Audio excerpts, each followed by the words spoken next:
you don't laugh at politicians, they get worried because they think you're not paying attention to them and think you're not taking them seriously. So it's a very healthy democratic exercise.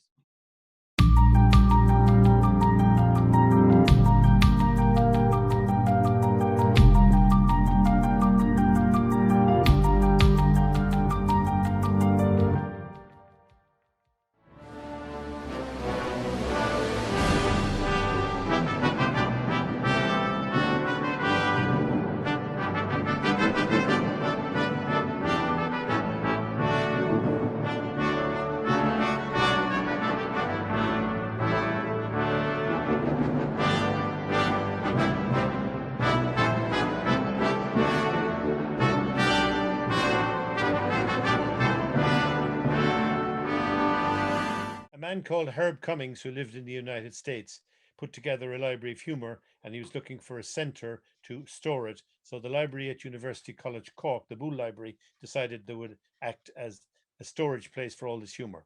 And we now have, I think, 20,000 items of books, magazines, cartoons, videos, CDs, DVDs, and it's the biggest multimedia collection of humour in the world. And it's a wonderful resource.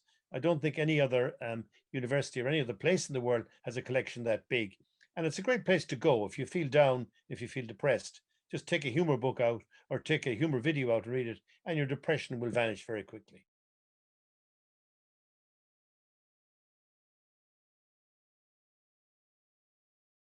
We had some workshops and seminars and even conferences. We had the International Conference on Humor in 1985. It's a long time ago now. But I did yearly seminars on Irish humor, and we'd get maybe 30, 40 people from all over the world, from United States, from Britain, from Australia, from continental Europe. I think we even had one person from the Netherlands there. And we just study humor, but we tell jokes all the time. And they're very light-hearted. They're not terribly serious. Most conferences are very, very serious. And if you want to get funding, you have to be very serious. But for humor conferences, people are quite light-hearted, tell jokes all them. In fact, we never told jokes. We just told the punchlines of the jokes. Because everybody knew all of the jokes already. So you just say the punchline and that will remind the person of the joke. Of course, outsiders would be totally mystified. They wouldn't have a clue what was going on.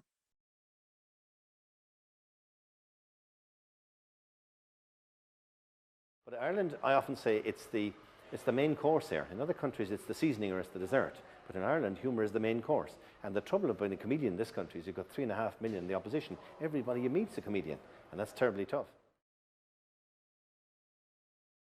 I've published my first joke book in 1976, which is a long time ago, and it was called The Book of Kerryman Jokes, and it sold very, very well in Ireland.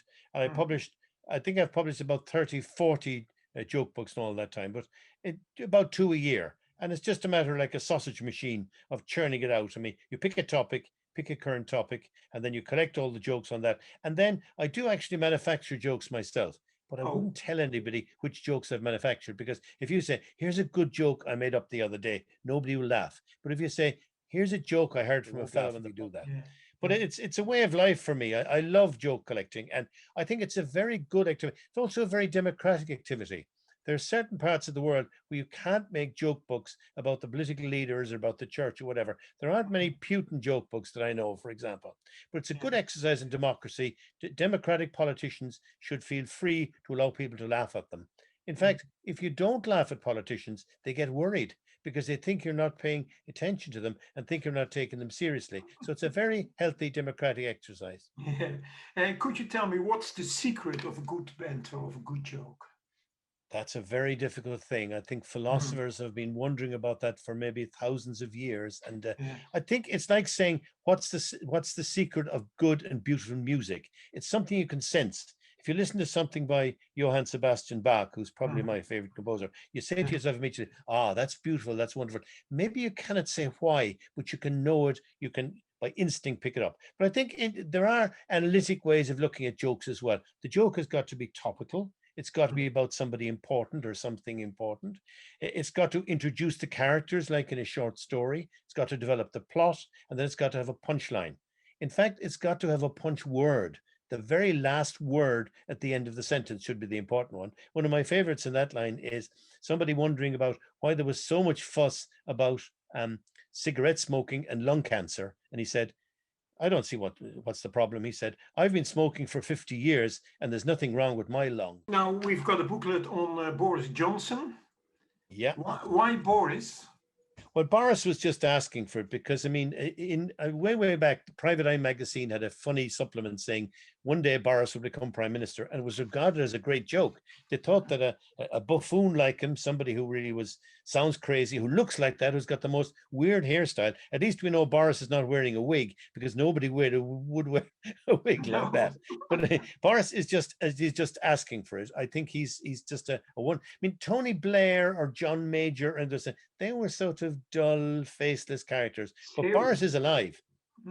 Yeah. Boris is a real character, and I think a lot of the things he has done. Of course, I'm anti-Brexit. I must admit, and they said that Boris originally thought that Brexit was just a referendum to see if Britain should leave the Eurovision Song Contest.